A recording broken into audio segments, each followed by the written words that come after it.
English translation 626 Contact Friday, the 18th of September 2015, 11:14 hours. Hi, here I am, and welcome too. It was really a lot of correction work to get through this time. And besides, yesterday, after working for 3 hours, Bernadette and I were glad that we could postpone the rest until 10 o'clock this morning, because you had to go again, and were obviously also somehow burdened. Yes. On the one hand, it was not possible for me to stay longer. And on the other hand, I noticed that Bernadette had more and more trouble with the correction work after a certain time, which was also the case with you and me. Yesterday's correction work was really a bit tedious. You can say that again, because I noticed it too, just that the tediousness had affected all three of us. Yesterday, before the correction work, you said that you felt more or less well and that you were satisfied. So I want to ask you if I can diagnose your condition today and see how you are doing since my last visit. As Anjana and Florina told me, both of them have been watching you. You were not very good after my last visit, which was also the reason why you canceled our correction work with Florina for the Thursday before last. I think she reported that you had a health ailment, but apparently she did not realize the seriousness of the situation. However, I was also only informed yesterday before our correction work that you were in an acute state of ill health by Quetzal, who had called up and checked the monthly monitoring records for me yesterday morning. So please let me see. As you wish, then see what my mill tells you. That is reasonable. From what I gather, unfortunately, all is not well, so I would like to suggest, which I would like you to accept, that until the end of December and, in my opinion, also beyond, you hold back on all your work in the future as far as is necessary for your well-being, which really cannot be described as very good, but only as a fair amount of well-being. This means, then, that even after the month of December not everything will be in good order again. For there are disadvantages of health which can no longer be remedied, also in relation to this, because they are phenomena due to old age. And that you should follow my advice, so it also refers to the correction work that results from Guidu's book. As I also noticed yesterday and today during our work together, the whole correction work is also exhausting you enormously, so until the end of December, we will only consider the correction work arising from the discussion reports. I will also make sure that we both have more private conversations than official ones, which will result in less correction work because you must not take lightly anything connected with your heart operation. Your heart function is affected in a way that requires a longer period of convalescence than is necessary after such an operation, even though you may not want to admit it, and it was also not recognized by the cardiologist in the whole measure. The whole of your condition required not only a normal operation, but an urgent emergency operation, which is to be assessed differently in terms of convalescence than a normal operation. You experienced this yourself after the operation according to your poor state of health. And what I have just noticed is the fact that there are certain irregularities in your heart which, although not acutely dangerous, must be taken into account and for which you must give sufficient rest, and also be careful not to take on too much physical, psychological, and mental effort, so also avoiding excitement, anger, and stress. You know that mental stress is the totality of all tangible influences that come at you from outside and inside and have a psychological effect on you. It is therefore important for you to determine your psychic stress, to assess it correctly, and to behave accordingly in the correct way. You have enough knowledge and experience of these interrelationships so that you also know that a mental stress has an immediate effect and also causes a mental strain, depending on your respective current and lasting conditions, including your individual coping strategy. With what you are saying, we can also speak of a mental burden, but we cannot speak of any kind of individual mental deficit of my personality, but only of a burden of the consciousness and the psyche, which then corresponds to a psychomental burden. As I know, psychological stresses have an effect on human beings starting from a situation and make demands on their various resources.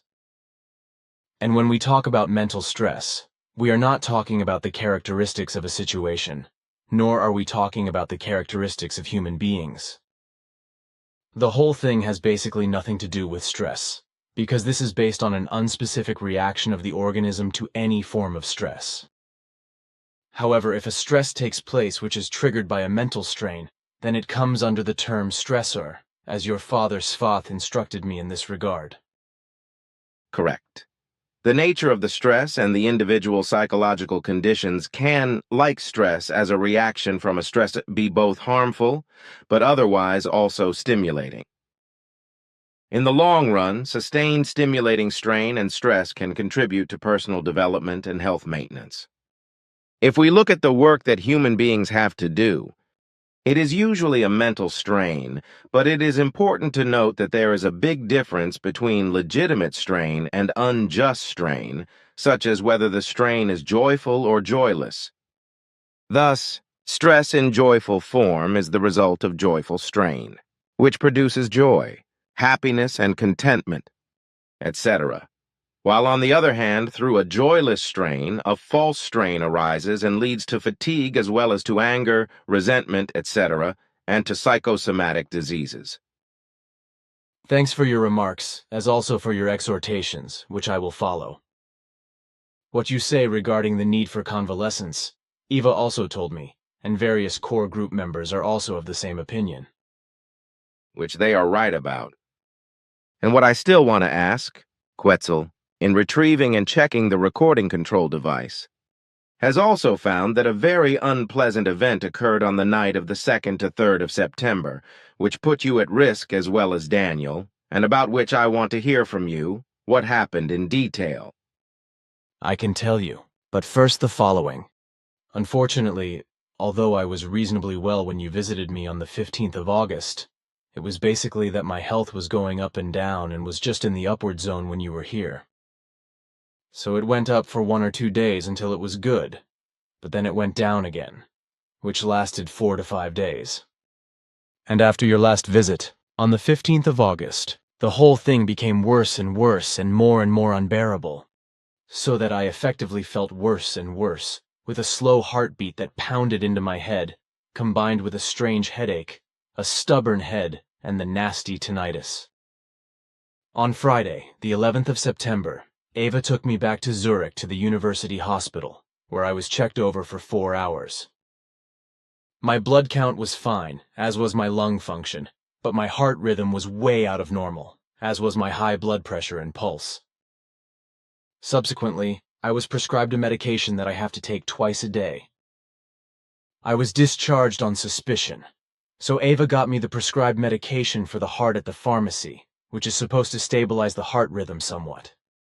I am also taking a medicine again for my very loud chronic tinnitus, which affected me when my health collapsed in 1982 and cannot be cured, as you explained to me as well as my GP. Unfortunately, according to my GP, I had to stop taking the tinnitus medication because it was said to be counterproductive with regard to my very high blood pressure. That was when I was admitted to the hospital in Winterthur because it seemed that I was going to surly and pass away during the night. But now the cardiologist and the doctor at the university hospital, as well as the other cardiologist I consulted, explained to me that I should take the tinnitus medication again, as well as certain food supplements that provide me with the necessary vitamins, minerals, and trace elements, because I do not absorb enough of these substances through my small daily diet. I practically only eat a little in the evening, as you know. Now that I'm taking the tinnitus medication again, the noise level in my head has normalized somewhat, but only somewhat because the various noises have not completely disappeared, which was also the case before I had to stop taking the medication.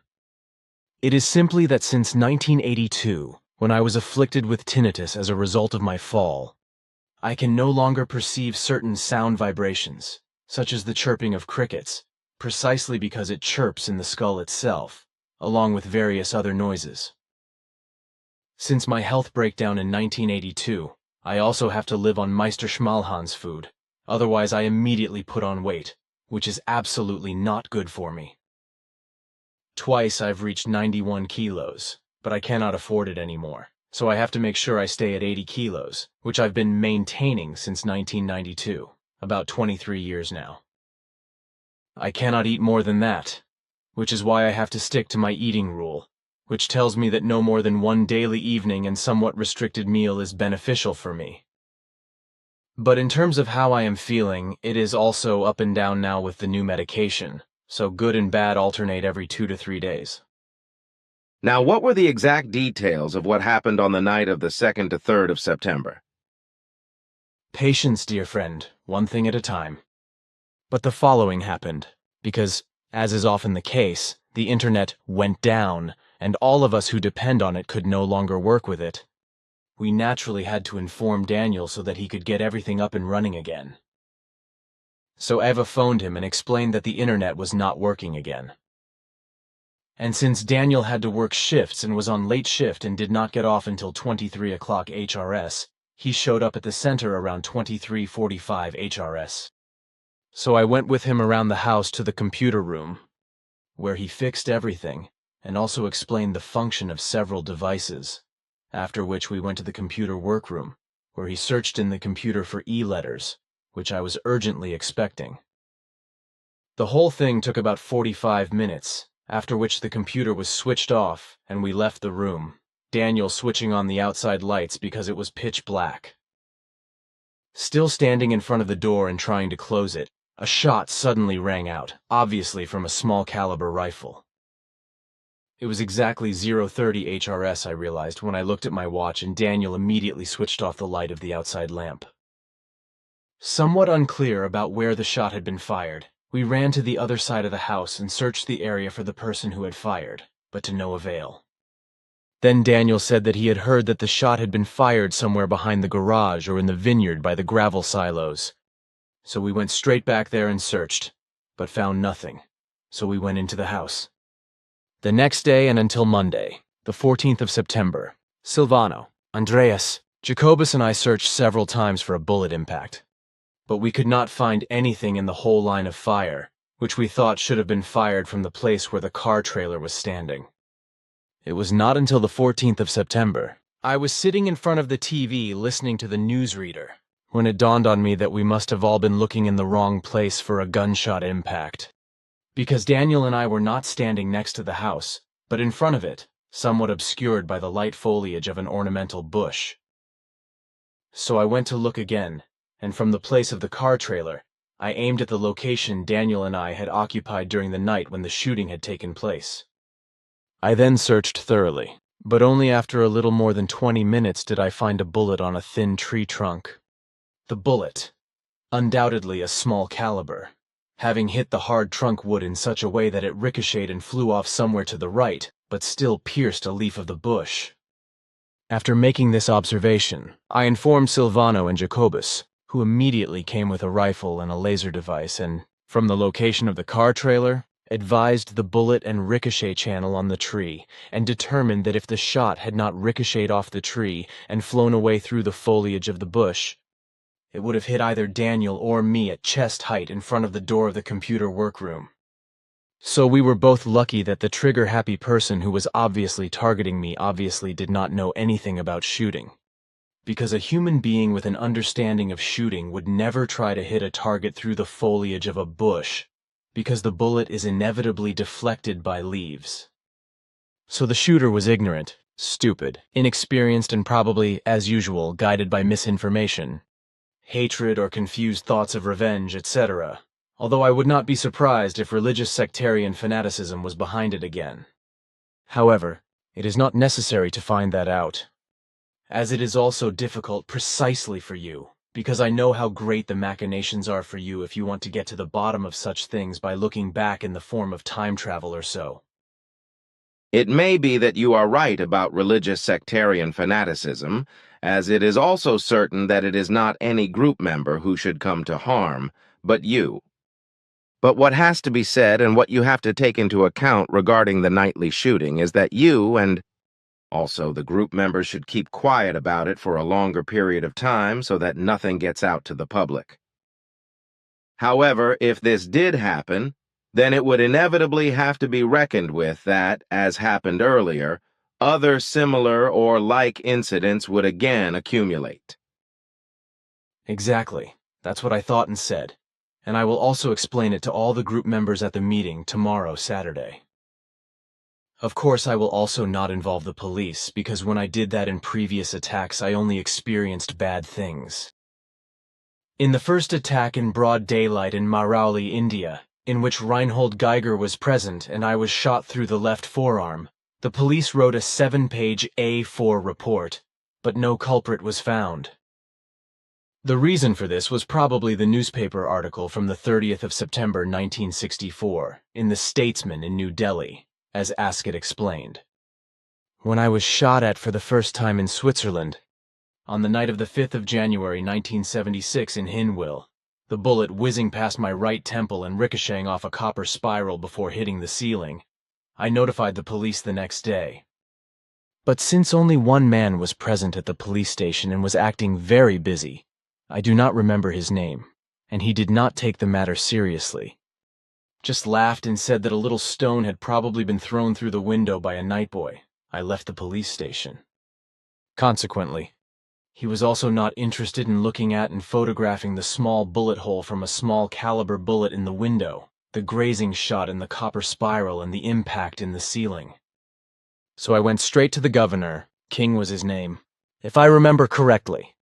And when I told him about the nighttime incident, he also laughed and said the same thing as the policeman, that it was probably just a night owl who had thrown a stone into the window. So I went home annoyed and let the matter rest, as well as other following incidents of the same and similar kind, when they sneakily tried to get at me from ambush, even several times when witnesses were present, such as the Schutzbach brothers, Jacobus Birchinger, Engelbert Wachter, Ferdinand Pfeifenberger, Wendell Stevens, and Silvano Lehmann. But when another murder attempt was made in Salland on the 4th of October 1984, in the presence of Eva and Silvano, when we were on our way home by car and a small caliber bullet hit the windscreen on my passenger side, we immediately drove to the police in Pfaffikon ZH and filed a complaint. But, as in Hinwil in 1976, although the shot through windscreen was photographed, the whole thing was not taken seriously, and it was said that a stone had probably flown away from a passing lorry and hit the windscreen, but without penetrating it. But that was not the case, because there was neither a lorry nor a car on the road, just us alone, and when we found clear traces on the hill behind the Whitware carpenter's shop where the shooter had been lying and had fired, we naturally let the whole thing rest, which is how we have kept it to this day and will continue to do so should further such incidents occur. But since last year, from late spring onwards, various other things have also happened, such as people sneaking around our center at night, as in the past, peeping in through the windows and even entering the house as far as the kitchen door, only to disappear again in a flash when we noticed and looked in.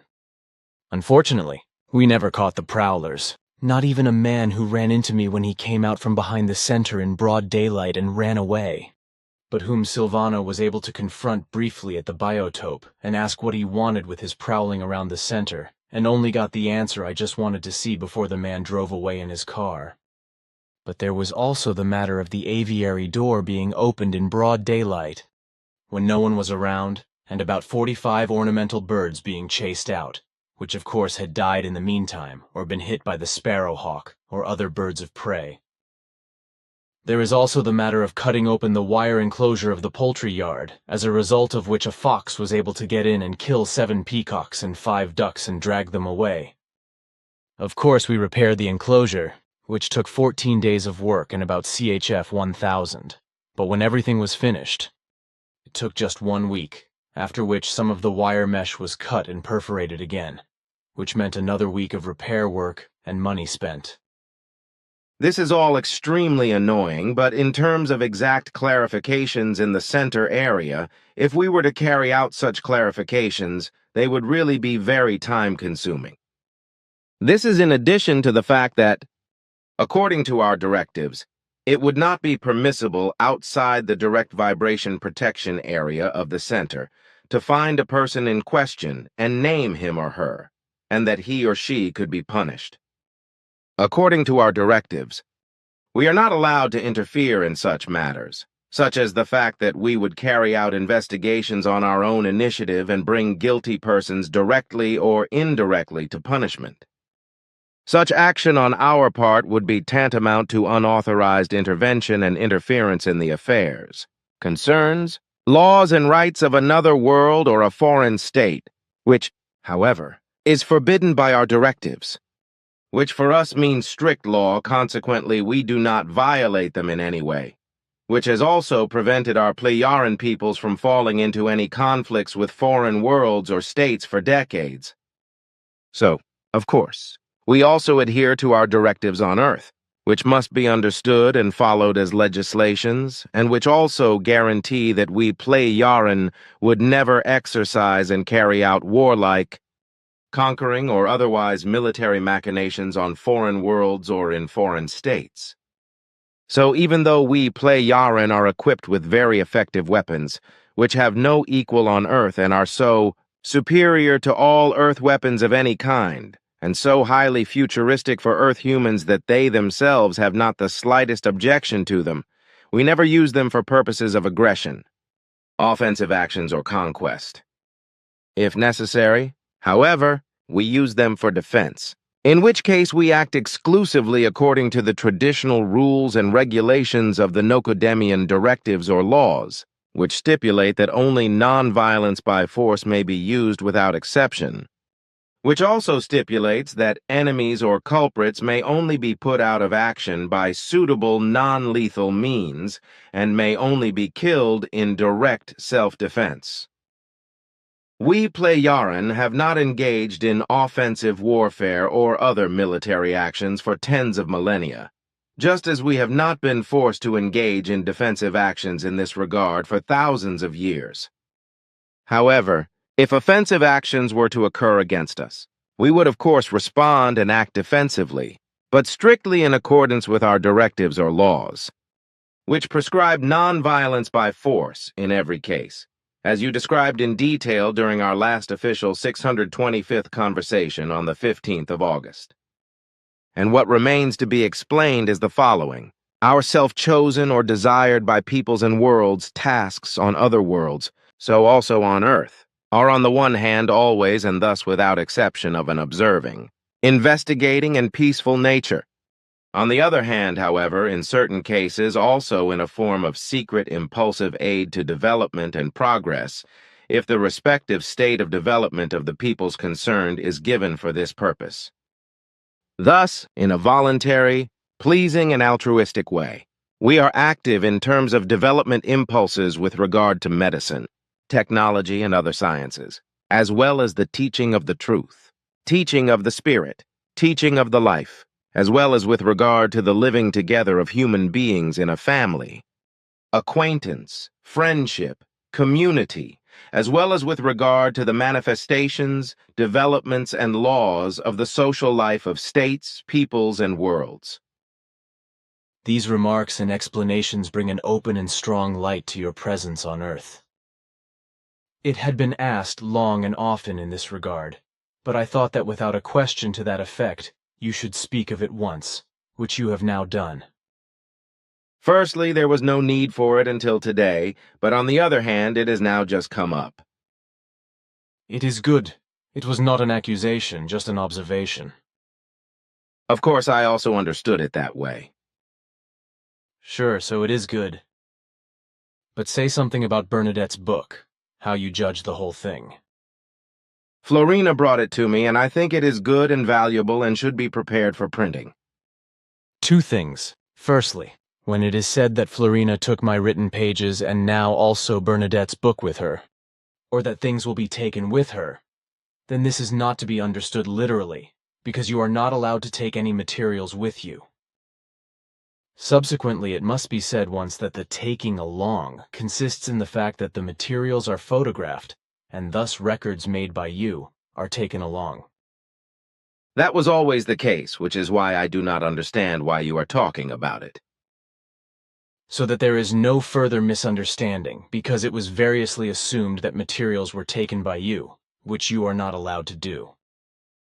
The fact is that I always print out copy pages from the computer and prepare them for you to photograph. On the other hand, sometimes you also take what you need directly from the computer. And while I'm on the subject of the computer, apparently the matter of the HTML version was misunderstood when Zafanat Paniach pointed out that those responsible for the computer should try to find ways with today's technology to make the work easier with regard to the HTML, namely by changing some things to transform the whole thing in such a way that it can be printed out without the tedious and time-consuming preparation of the HTML. Apparently, it was mistakenly assumed and gaslighted that the whole thing was unfair, a must and an imposition, but to my understanding that was not how it was to be interpreted. In fact, it was not, because what Zafanat Paniach proposed was only a recommendation concerning an existing possibility according to the given earthly computer technology, whereby the whole thing was aimed at the fact that the possibilities were to be searched for and found by those responsible for it themselves, and not by the help of Zafanat Paniach. So the recommendation did not attack or complain about the laborious work of the elaborated HTML form, nor did it criticize the persons responsible for the development in this respect, but only gave the recommendatory advice to exhaust and use the given technical possibilities in order to find a way to circumvent the labor-intensive HTML system and nevertheless not to suffer any disadvantages with regard to its value. I also understood this to mean that the responsible group members should try to find a solution, but without a must, a hetza, and an immediate focus, but should work calmly and carefully. That was really the case, which is why I do not understand how a misunderstanding could arise from the recommendation, and also how consternation could arise. It is not to be understood, but one must probably take into consideration that many human beings of the earth immediately consider themselves attacked in an inconsiderate and also of correctness way when it comes to their good work done and their correct behavior, etc., a fact which, in my opinion, comes about because the facts of reality are carelessly twisted and formed in such a way that a false assumption arises with regard to an accusation, insult, concern, and destruction of a factor, a thing, a situation, or something said, etc., because instead of thinking thoroughly and clarifying everything, people simply assume wrongly and interpret opinions into the whole that are absolutely alien to reality and truth. Therefore, the human beings then feel unjustifiably attacked and are also of the confused belief that their work and all that they do, have done, and have achieved will be destroyed. No further explanation is needed on this. I think so too, because what I said should be really clear. But something else. I was asked the other day why in our bulletins, etc., we only always, or rather more always, point out negative things than positive things. Of course, I tried to set the record straight with my arguments, but this obviously did not have the effect that should have been expected. If now you can perhaps explain something about it. What was your explanation then? I do not want to say right now because I want your opinion. Good. If we start from your mission of denunciation, then on the one hand, it is to be noted that you work in two ways. First of all, by pointing out to Earth humans as much and as often as possible all that is degenerate, evil, unworthy of human beings, negative, unjust and reprehensible, etc., etc. The prophecies, forecasts, and predictions, as well as the probability calculations and all other possibilities given to you, offer you the opportunity to do this, whereby you can record and elaborate everything in writing in very good language and writing style, in order to then pass on everything in the form of articles, brochures, and bulletins, etc., to Earth humans who are interested in it. In a good way, the internet is also available to you nowadays, where you can post all your written missionary work and make it accessible to all interested people around the world. And this work of producing articles, brochures, bulletins and signs of the times, etc., as well as publishing and pointing out on the internet all kinds of negative things and unworthy things that are happening all over the world and also appear as degenerations of Earth humans' behavior, is of great importance and significance. If positive things, articles, letters, and descriptions are also given in smaller publications, then this is not harmful but loosens things up a little and helps the readership to compare the negative and the positive and to learn from them. On the other hand, you have written a large number of articles, books, and small writings in relation to the teaching of truth, teaching of the Spirit, teaching of life, and thus in a missionary value-positive form, which are distributed worldwide through sales and which stand as a value-positive counterbalance to the negative aspects of the articles, bulletins, brochures, and time signs posted on the Internet. And all these works exceed many times over the value of all the negative outlooks, expectations, perspectives, prophecies, probability calculations, forecasts, and predictions posted on the Internet. The fact is that these two forms, the negative and the positive, must be kept as separate as possible and must not be mixed too much. Because each form has its own special effect on Earth humans, and only in this way can it bring success in terms of insight, understanding, and transformation for the better and the good. It is only when the opposites meet that a useful reaction results which is directed towards the good. Positive and correct being recognized and separated from the ungood, negative, and incorrect, and that the whole can ultimately be brought to a balancing factor and thus to an evolutionary value. Interesting, because I answered, albeit in different words, the question in the same sense. Then the question, what do you think of the so-called care teams, with regard to which a pastor, priest, or social worker or something like that is immediately on the spot and harasses the aggrieved or the bereaved when an accident or death, etc. happens? In my opinion, this is idiotic, because I think that human beings who are confronted with a misfortune, death, or otherwise painful and sorrowful situations should not be harassed with religiously sectarian, pitying, or otherwise similarly idiotic attempts at consolation and speeches of condolence, etc. I see such an action, at least as far as I am concerned, as a pity. I see nothing but falsehood in such actions, at least as a rule, because on the one hand, I think, such actions are based on image cultivation, self-pity, hypocrisy, pomposity, religious sectarianism, possibly profit-seeking, sensationalism, a misunderstanding of humanity and a desire to put oneself forward, etc., but not on a genuine willingness to help, or also on true compassion. The correct thing would be to refrain from condolences and the like and to offer only effective help with regard to necessities, but to refrain from all hypocritical or well-intentioned and comforting appeals to those who are suffering.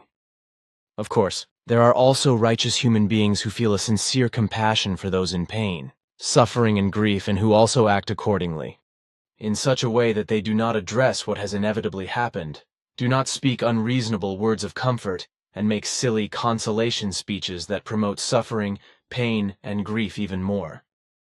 A helpful manner that is solely aimed at assisting the human beings afflicted by suffering, pain, and grief in their distress in all conceivable needs, errands, requirements, and handouts, but not addressing the suffering, pain, and grief, and also not in a religious or purely sectarian manner. Human beings who have to endure suffering, pain, and grief, whether as a result of a misfortune, a death, or anything else that falls within a similar framework, must not be approached about the unavoidable event that has taken place, but must be met with absolute neutrality in this respect, and with other facts to talk about. In this way alone, they are diverted away from the problem and thus from the suffering, pain, and grief, and brought to other thoughts and feelings, which push the suffering, pain, and grief into the background, slowly dissolve it, and allow it to diminish.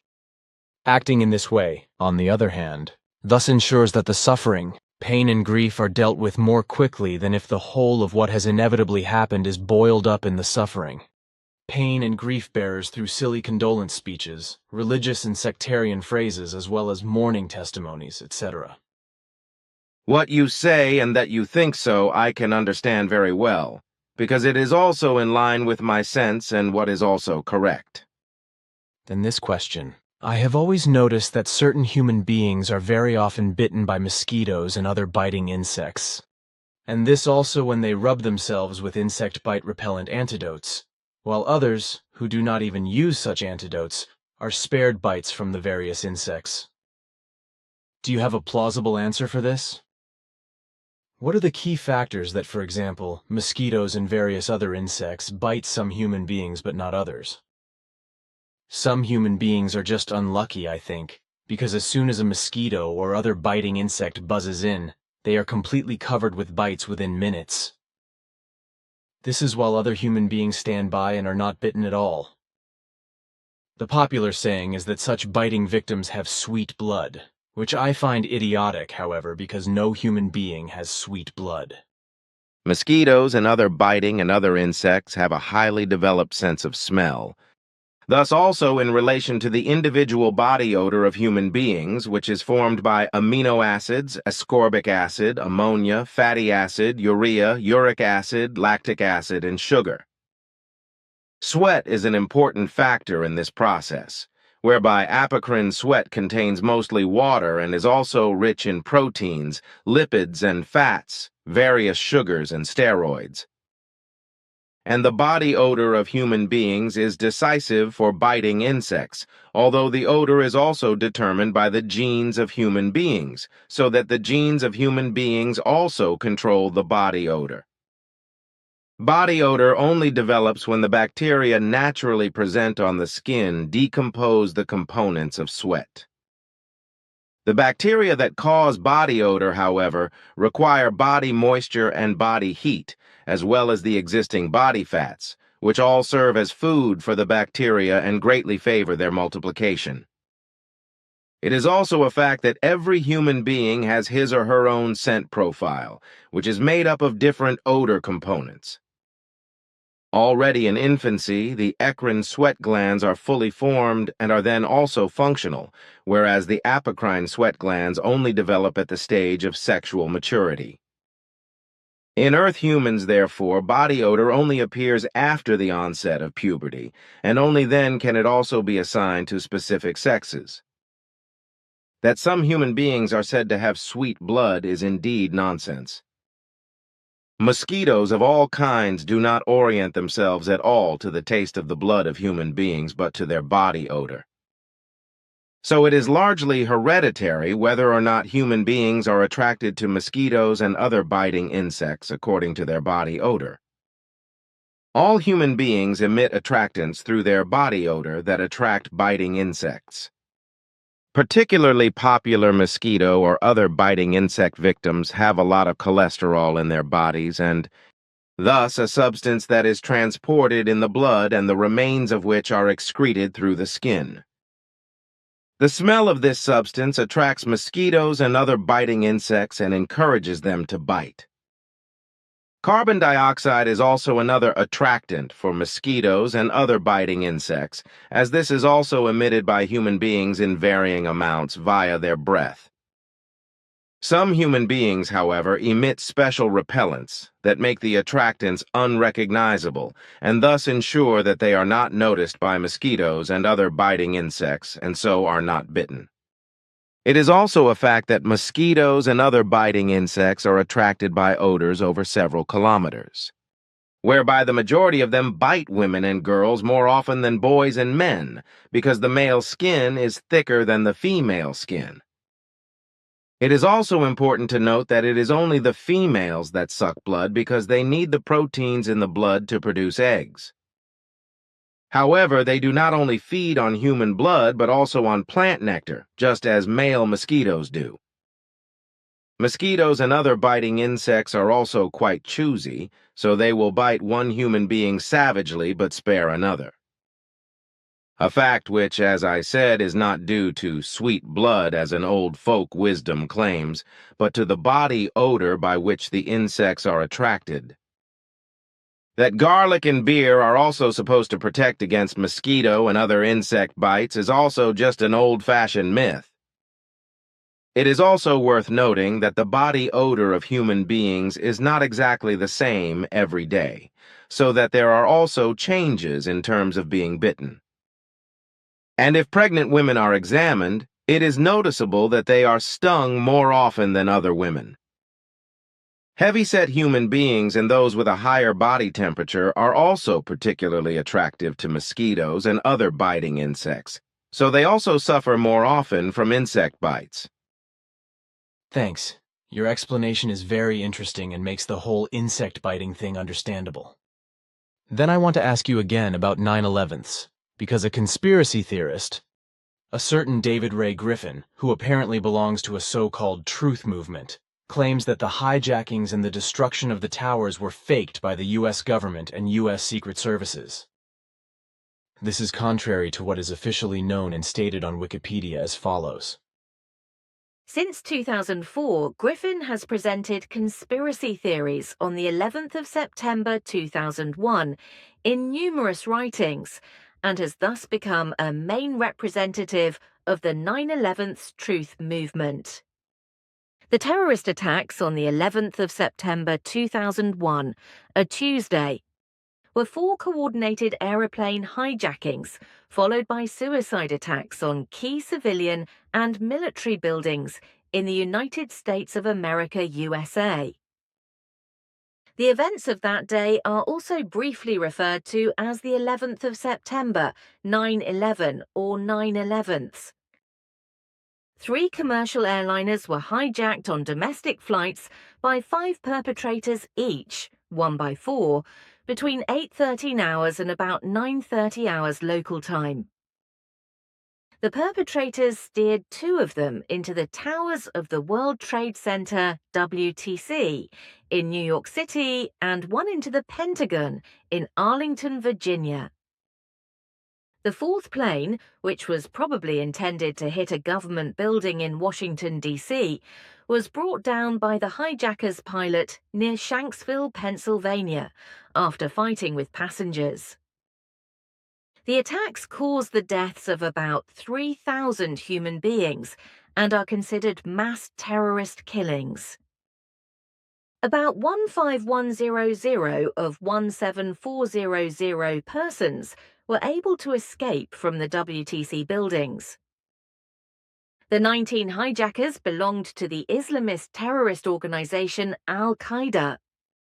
The USA reacted, among other things, with the war in Afghanistan since 2001, in order to destroy Al-Qaeda there, to capture or kill its leader Osama bin Laden, and to oust the Taliban regime that was allied with him. They also justified the Iraq War in 2003 with the attacks, among other things. Bin Laden first confessed to being their initiator in 2004. He was killed by US soldiers on the 2nd of May, 2011. Griffin grew up in Oregon and studied theology at Northwest Christian College and the University of Oregon. He received his Doctor of Philosophy, Ph.D. from Claremont Graduate University in 1979. He taught theology and Asian religions at the University of Dayton. In 1973, he returned to Claremont to co-found the Center for Process Studies. In 1983, Griffin founded the Center for a Postmodern World in Santa Barbara and became editor of SUNY's Constructive Postmodern Philosophy series between 1987 and 2004. David Ray Griffin is a longtime resident of Santa Barbara and is currently co-director of the Center for Process Studies. In the wake of the terrorist attacks of the 11th of September 2001, Griffin began to consider explanations other than those offered by the US authorities. In his book, The New Pearl Harbor, published in 2004, he put forward the conspiracy theory that neoconservatives in the US government had not only used the attacks as a reason for war and conquest after the fact, but had themselves actively helped to create this reason for war. The book title quotes an expression from a document of the neoconservative think tank Project for the New American Century from 2000. In it, the authors had written that only a catastrophic event like a new Pearl Harbor could bring about the protracted change in US military strategy to a more offensive orientation more quickly. Griffin stated that he had initially researched US foreign policy in the 20th century and interpreted the attacks as a reaction to US imperialism, without examining the evidence of al-Qaeda's perpetration. Yet he had known that US governments had already falsified evidence several times in order to go to war. Writings by Paul Thompson and Nafiz Ahmed finally convinced him that there must have been individual accomplices in the USA in these attacks. In the main part 1 of the book on the 4 aeroplane attacks, he argues for the thesis of a secretly prepared, controlled demolition of buildings 1, 2, and 7 of the World Trade Center. In part 2, he presents his theses as answers to disturbing questions.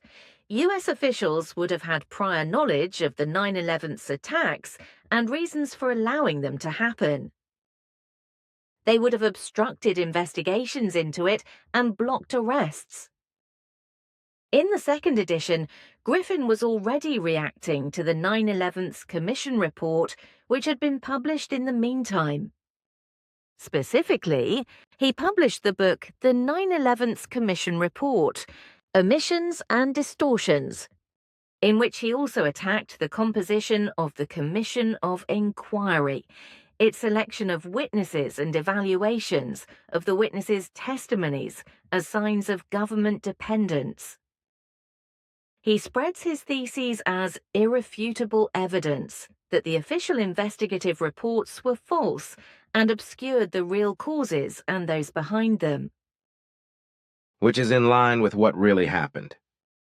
And with regard to Griffin's absurd claims, it is to be said that the whole thing is absolute nonsense and based on deliberately fabricated false evidence, whereby Griffin, in his conspiracy delusion, created lines of evidence that have no truth whatsoever.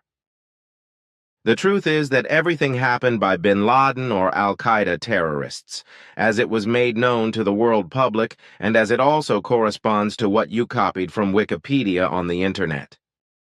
If the whole thing corresponded to what Griffin in particular claims through his delusional conspiracy theory, but as all delusional conspiracy theory fantasists also claim, then in order to carry out and cover up the whole events, the U.S. government and the U.S. Secret Services would have had to get more than 6,500 persons to cover up the whole alleged secret government and Secret Service machinations concerning the destruction of the tower and the thousands of deaths that occurred as a result. This alone would have been an impossibility, because to get such a mass of human beings to conceal knowledge of something, or even in relation to such a crime, and to remain silent about it for the rest of their lives, is so illusory that it undoubtedly amounts to thought stupidity and manic delusion. Even brainwashing influence or mass hypnosis would in no way guarantee or make it possible that one or the other influenced human being would not sooner or later wake up from his imposed state and talk. Well, with regard to Griffin, it is to be said that as a result of the terrorist attacks on the 11th of September, 2001, he began to look for other causes of explanation than the truth, and thus also began to doubt all the statements of the U.S. authorities. Consequently, he built up and also advocates the conspiracy thesis, conspiratorially claiming that neoconservatives in the U.S. government had thought up the attacks and had them carried out. And this for the purpose of subsequently being able to use the whole thing as a reason for war and conquest in such a way that through self-induced attacks in the form of acts of terrorism in the USA against alleged enemies of the state of a foreign color, a reason for war could be found in order to be able to take action against the corresponding enemy states and organizations with weapons.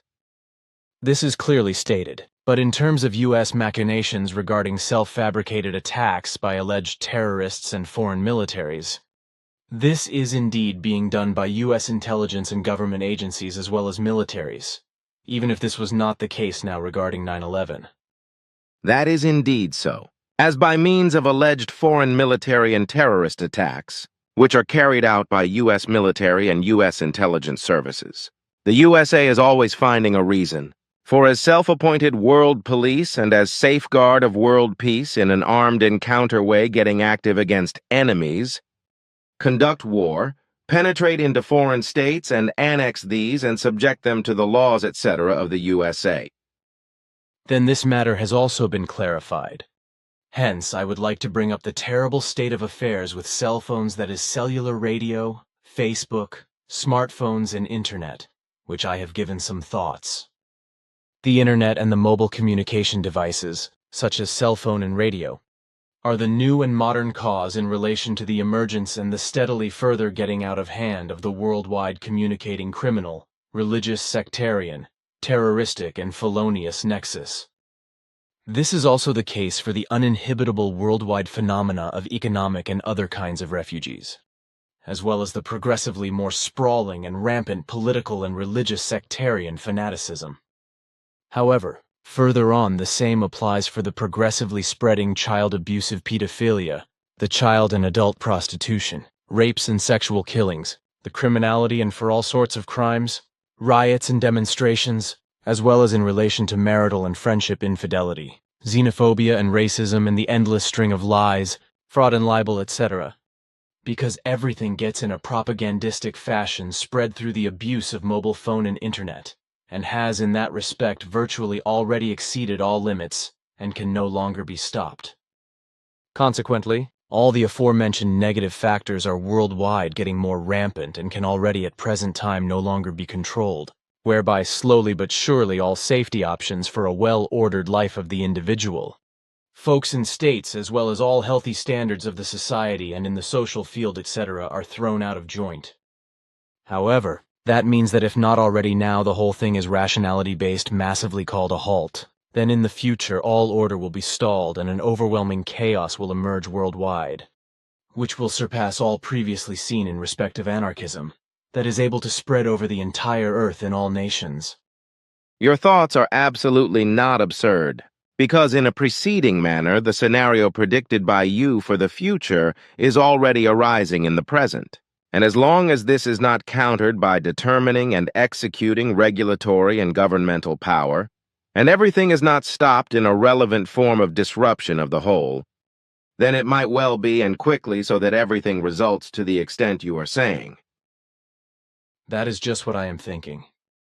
But how about private persons and figu groups, etc., translating articles and booklets into foreign languages according to your instructions, while books are nevertheless excluded, which should afterwards be uploaded to the internet by the private persons and figu groups, etc.? Should we from the parent center then create links on our website towards the externally loaded pages in national languages, that is to say translations? Of course, because it is so necessary that all those humans of the earth come into contact with the respective important and instructive facts of the teaching of the truth, teaching of the Spirit, teaching of the life, which are on the one hand written and distributed by you, and on the other hand also by members of the core group and interested parties. That is, so to say, important, because via it the humans of the earth attention are drawn to the reality and its truth, are able to recognize these and can learn from it. Spreading the teaching in this way and meeting a good way of the mission is very good and constitutes by no means a proselytization and infiltration with respect to the humans of the earth, because those are neither directly nor indirectly exposed to an urging, and thus everyone is left with his own free will and own interest as well as personal decision. Thanks, then that is also clear. Then I would like to talk about the German Chancellor Angela Merkel and the mass migration that has broken out, and the refugee catastrophe, whereby I would like to make it clear that this Mrs. and she is to blame for this because, in her false naivety about reality and in her megalomania as well as in her incalculable stupidity, she has used openly inviting words to call on the human beings in the crisis countries to emigrate from their homelands and to immigrate as migrants in Europe, and especially in Germany. A fact that has now led to various countries of the EU dictatorship, above all Germany, being flooded with streams of refugees, mainly from well-dressed and moneyed young, healthy and strong men, but also from women and families who also bring expensive jewelry and even their dogs and cats.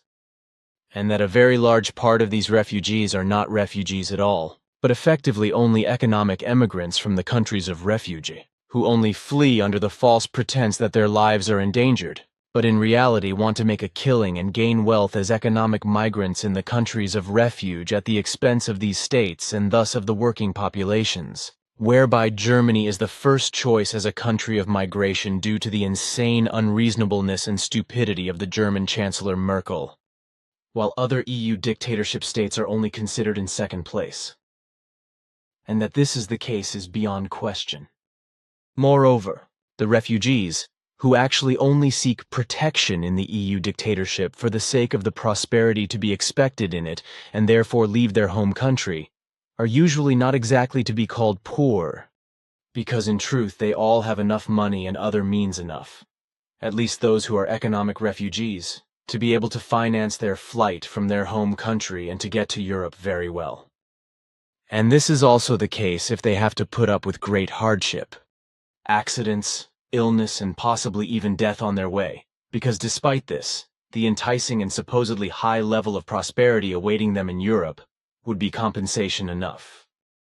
But those who are real refugees and who also cannot make their way to Europe are those really poor and needy refugees who flee their home countries without money, possessions, or good, and for reasons of mortal danger and have to seek protection in refugee camps in neighboring countries and live in poverty. And the fact that the EU dictatorship states, as well as other countries, are flooded with refugees, mostly economic refugees, who then inevitably mix with the natives of the countries of refugee, resulting in culture shocks, culture conflicts, xenophobia, racial and religious hatred, etc., is of no concern to anyone. No one cares about all those responsible for the security and cultural preservation of their own people on the one hand, and for coping with and solving all other problems that arise on the other. And the fact is that the disaster of the now rampant refugee problem is changing all the norms of society as a whole and making everything even more primitive than it already is with regard to the primitive nature of countless human beings worldwide. And when the smart ones claim that the refugee problem has reached its peak and that in the future everything will decrease and go back to normal, then this shows how stupid and dumb, short-sighted and stupid in their understanding and reason they really are.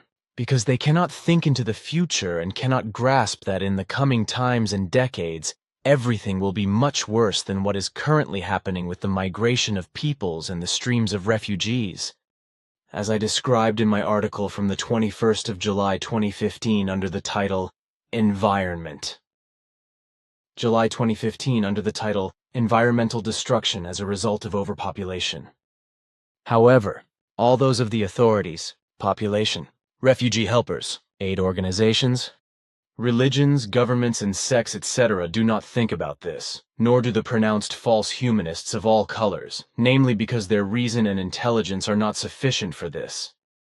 And the fact that, on the one hand, certain refugees in the new environment and, on the other hand, among the refugees themselves, thefts, fisticuffs, frictions, religious hatred, robberies, quarrels, various criminal acts, brawls, and, under certain circumstances, acts with fatal consequences will occur because this will be unavoidable, is not lost a thought by all the false humanists and those responsible in the authorities and governments.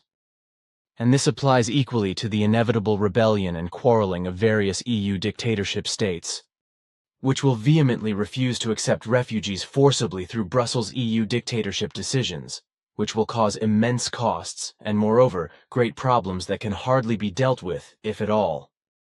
Furthermore, and this is erroneously denied even by stupidly stupid agents and employees of the state, security services, sleepers of the terrorist murderer militia IS or the Islamic State, as well as the terrorist organization Al-Qaeda and its offshoots are also smuggled into the countries of refuge with the refugee flows, in order to be called out of their sleep one day or to wake up independently to commit murderous assassinations and terrorist acts, whereby innocent human beings are murdered again.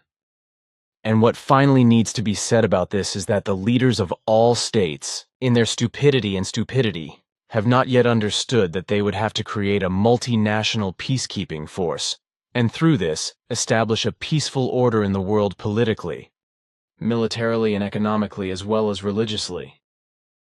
This would mean that all dictatorships, unjust states and terrorist governments would have to be dealt with and put out of action and replaced by true democracies. And this would also have to be the case with regard to all terrorist organizations, such as mainly the Islamist State and Al-Qaeda, which would have to be put to an end. But the powerful and responsible people of Earth are not prepared to do this, except perhaps now Vladimir Putin, who is obviously making this effort by starting to look for allies in order to take action against the IS, together with other states and their military forces, because they alone are greedy for power and want to take over everything. And that the problem of war and political refugees would also be solved with the correct action of a multinational peacekeeping force is something that all the responsible power mongers of the world, the authorities, the military, the governments, all the security forces and secret services do not think about either. Nor do the power-obsessed, bigoted religious fritters of all kinds who bask in their own halo, who only spout big and beautiful words and fancy themselves adulatory do-gooders. Your words are clear and concise and correspond to the truth in all that you say. But now, dear friend, we should end our conversation, which I see has been exhausting you. Consequently, I will only briefly discuss with you in private 2 or 3 things which are of importance and about which you must be oriented. Good, if you say so.